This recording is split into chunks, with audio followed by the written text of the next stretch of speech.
Esta semana pasaron muchas cosas. Se dio en América Latina, exactamente en Brasil, a la par del Foro de Sao Paulo en Caracas. Se daba en Brasil el BRICS, que es el encuentro también de ministros de Relaciones Exteriores, 5 ministros cruciales. Entre ellos estaba Sergei Lavrov de Rusia y por supuesto estaba el ministro de Relaciones Exteriores de Brasil, el señor Araujo, quien fue enfático. Decía algo así como: Venezuela ha lanzado un grito pidiendo libertad y Brasil ha escuchado ese grito. Por su parte, el canciller ruso decía que aunque ellos no quieren este tema de intervenciones ni de enfrentamientos militares, parece ser que también había estado reunido con Nicolás Maduro en Miraflores y Nicolás Maduro le seguía insistiendo por presencia rusa en ese país. Información que luego aclaró el mismo Sergei Lavrov, diciendo que ellos no apoyan enfrentamientos ni guerra, que al contrario no quieren que fracasen los diálogos que mantiene la oposición representada por Juan Guaidó y que ellos también mantienen contacto con los miembros de la oposición que representa Juan Guaidó. Estas son las declaraciones de Sergei Lavrov, canciller ruso, luego de la reunión del BRICS. Sí, nosotros hemos confirmado nuestra postura, nosotros hemos escuchado las voces y queremos seguir escuchando a todos interesados en este problema. Nosotros hemos afirmado nuestra postura acerca de Oslo, el proceso que ha iniciado a mano de Noruega. Rusia no quiere que fracasen esas negociaciones. Ha dicho en otra ocasión que se necesitan dos para bailar un tango en referencia a Estados Unidos y Rusia. Ya lo habíamos dicho en nuestro pasado análisis donde decíamos el último esfuerzo, y es que la participación de Estados Unidos y Rusia es crucial en estos diálogos, en esta mediación que hace Noruega. Lavrov viaja a Cuba, pero también habla de Venezuela y lo hace en la revista Russia Today, y tiene que hablar con Venezuela porque Rusia y Cuba conforman un triángulo, y lo hace porque las negociaciones han entrado en otra fase, en fase de decisiones, y Rusia y Cuba son fundamentales en lo que se pueda acordar. Rusia quiere aparecer como el factor que ayudó a recomponer esa institucionalidad de Venezuela. Cuba pareciera que quiere azuzar a una intervención militar, a enfrentarse con su eterno enemigo Estados Unidos, pero Rusia no lo quiere hacer. Rusia quiere aparecer algo así como el redentor. Entre oposición y entre el gobierno de Maduro. Y ahora siguen las negociaciones en Barbados. Nosotros esperamos que hace falta dar la oportunidad a los venezolanos de seguir con este proceso.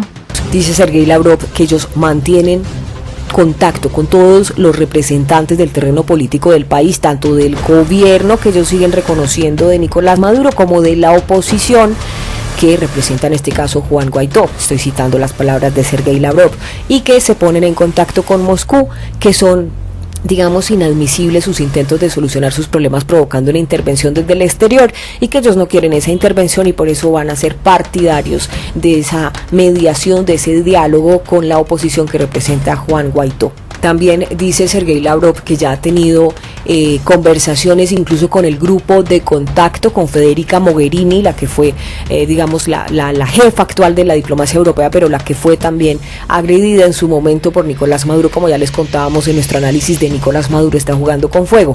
También mantienen contacto con la iniciativa de Montevideo y que ahora la de Oslo, y que admite que es con Oslo que las cosas están cambiando mejor. Eso es lo que dice el canciller Sergei Lavrov. Y mientras tanto, que dice Elliot Abrams, representante del gobierno de los Estados Unidos para la crisis en Venezuela, se le planteó hipotéticamente si como salida pacífica de Barbados aceptara a Juan Guaidó no solo ir a elecciones con chavistas, sino también que le pusieran un jaque mate y le dijeran: mire, es que tiene que seguir Nicolás Maduro participando en elecciones, y pues que hipotéticamente Juan Guaidó aceptara. Le pusieron este panorama a Elliot Abrams preguntándole si este panorama se da, ¿Estados Unidos le retiraría la ayuda a Juan Guaidó? Eso fue lo que le preguntó La Voz de América y esto fue lo que contestó.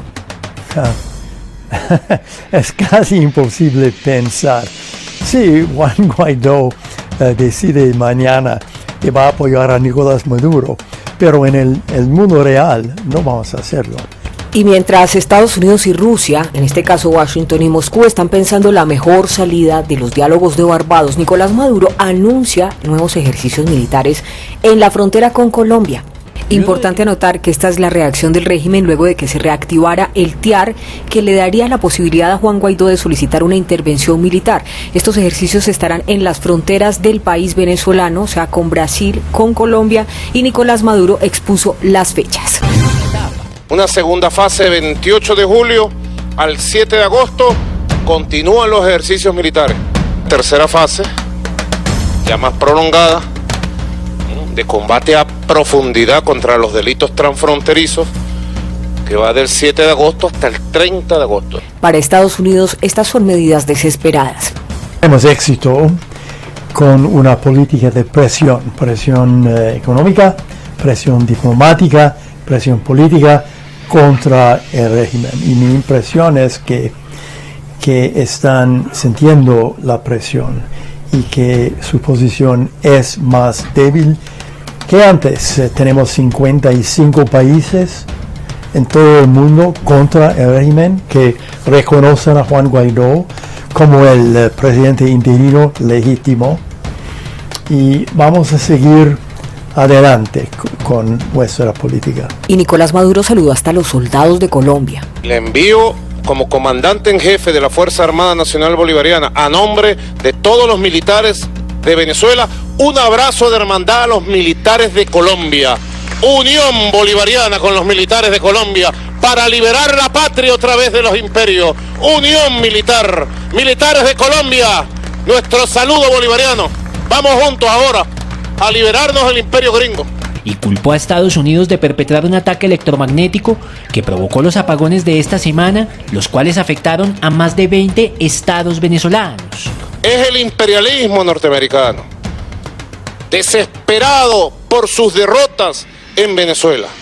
No han podido ni podrán con Venezuela, no han podido ni podrán con nuestro pueblo, no han podido ni podrán con la unión, la lealtad y la cohesión de la Fuerza Armada Nacional Bolivariana, y eso los desespera. Bueno, no sabemos cuándo llega el día de su salida, pero ¿por qué? Buena pregunta. Tiene con él colectivos, el Ejército, la Guardia Nacional, tiene el DGCIM, tiene el SEBIN, agencias de inteligencia, tiene el apoyo de la Unión Soviética, o digamos en esos días Rusia, y sobre todo los cubanos. Y creo que es importante, es el sistema nervioso central, creo, del régimen. Hay miles de cubanos, agentes de inteligencia, en todos los órganos del régimen, y en el Palacio Miraflores, y creo que no habría sobrevivido sin los cubanos.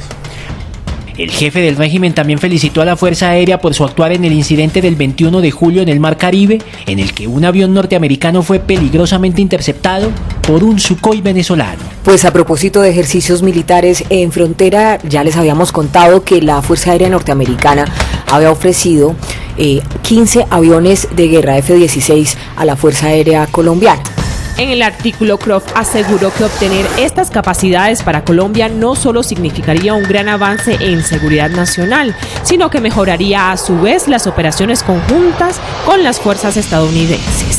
Por su parte, la publicación asegura que este fortalecimiento le serviría a Colombia en referencia a una posible amenaza que podría representar Venezuela, dadas las condiciones de crisis en el territorio vecino. Cada uno de estos aviones le costaría a Colombia aproximadamente entre 15 y 20 millones de dólares. Estamos hablando de la última versión fabricada del F-16, pero también se evalúan otros caza, bombarderos también. En fin, hay varias opciones. Les vamos a contar cuáles son las opciones que estaría evaluando Colombia. Este tipo de aviones ya han sido vendidos a otros países como Chile.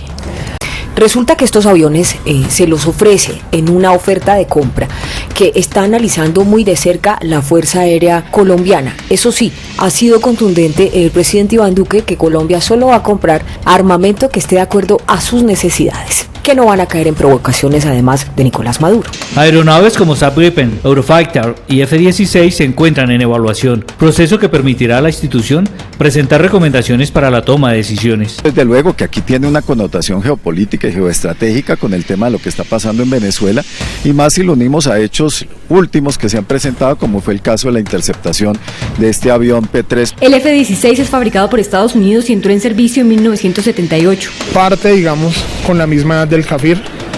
Que tenga la misma edad del Kafir no significa que ya es una aeronave obsoleta, ¿sí? El Eurofighter es de fabricación europea y fue creado en 1983. Tiene últimas tecnologías, cuenta en este momento con el radar Captor E, que es uno de los mejores radares aire-superficie. Y el Saab Gripen es de fábrica sueca y fue desarrollado en 1980. Es un avión completamente nuevo con base al Gripen, ¿sí? Es la nueva generación, es la 4++, lo que le permite a la aeronave ser polivalente ante cualquier amenaza. Para Eric Saumet, experto en seguridad nacional, estas son las características que pesarán a la hora de elegir una de estas 3 aeronaves. Algunos desde el punto de vista económico resultarán más atractivos para el país o el gobierno que finalmente selecciona uno de estos aviones. El peso estratégico que debe acompañar la compra, es decir, el apoyo que ese país que nos va a vender el avión nos puede prestar en caso de una crisis. Nicolás Maduro, presidente en disputa de Venezuela, respondió a ese reclamo que hizo Álvaro Uribe Vélez, expresidente de Colombia. ¿Por qué no le dicen al país desde Venezuela? ¿Dónde está hoy Márquez? ¿Dónde está Santrich? ¿Dónde está el paisa? Álvaro Uribe Vélez y a chantajear a la madre de Tarzán, porque nosotros no nos dejamos chantajear. Álvaro Uribe Vélez. ¿Quiénes de ellos? De los del ELN y de aquellos de todos los reincidentes de la FARC están hoy en el foro de Sao Paulo en Caracas. Y lo digo es porque hay información seria, queridos amigos. Y esto le contestó Nicolás Maduro, presidente en disputa de Venezuela, este domingo en las últimas horas. Iván Márquez y Jesús Santrich son bienvenidos a Venezuela y al foro de Sao Paulo cuando quieran venir. Son los 2 líderes de paz. Y Timochenko, el Catatumbo y la FARC es bienvenido a Venezuela cuando quiera venir, porque son líderes de paz. Claro que sí. Pero además les mandó un mensaje público con Piedad Córdoba, ex senadora colombiana. Piedad Córdoba, cuando quieran, dile de mi parte. Bienvenidos a Venezuela, cuando quieran. También se refirió a los Estados Unidos. Nos persiguen todos los días, la persecución y ahora el espionaje militar. A esta misma hora que estamos reunidos debe estar pasando el avión espía estadounidense. Vamos a saludarlo, ¿no? El avión que envían ellos. Según el presidente en disputa, Nicolás Maduro, y sus funcionarios maduristas dicen que son más de 79 vuelos los que han interceptado, que han hecho presencia por parte del Comando Sur y que ellos han percatado sobre territorio venezolano. Y que hoy dijo Craig Farrer, comandante del Comando Sur, que enviaban ese avión para saber la situación de Venezuela. O sea que ellos se enteran de lo que pasa en Venezuela a través de un avión. Muy bien, los felicito, les va muy bien con su avión. Sigan así. Pues Elliot Abrams, quien es el enviado especial de Estados Unidos para la crisis que vive Venezuela, fue enfático en sus declaraciones. Un presidente siempre tiene muchas opciones militares. Siempre. Estados Unidos ratifica que seguirá pendiente de la situación de Venezuela y apoyando a Juan Guaidó, incluso si él decidiera ir a elecciones con los chavistas. Así lo confirmó en entrevista con La Voz de América. Incluso bajo un hipotético escenario en el que Juan Guaidó acepte participar en elecciones con Nicolás Maduro en el poder. Vamos a decir, bueno, es un error según nosotros. Esperamos ver elecciones libres, pero no estamos levantando sanciones. Estados Unidos se mantiene en la etapa de presión diplomática, lo que ha traído sanciones, según Elliot Abrams, quien es el delegado para la situación de Venezuela desde el gobierno de los Estados Unidos. Toda la estrategia de presión contempla más. Incluso podrían ser también estos patrullajes que se han intensificado por parte del Comando Sur, parte de esa estrategia. Él mismo lo decía, un presidente siempre tiene muchas opciones, incluso la opción militar. Frente a esto, el ministro de la Información del gobierno en disputa de Nicolás Maduro, Jorge Rodríguez, dice que esa presión de los patrullajes se mantiene. La misma aeronave o una aeronave similar, la llamada EP-30, se encuentra otra vez incursionando en la firma Iquetía.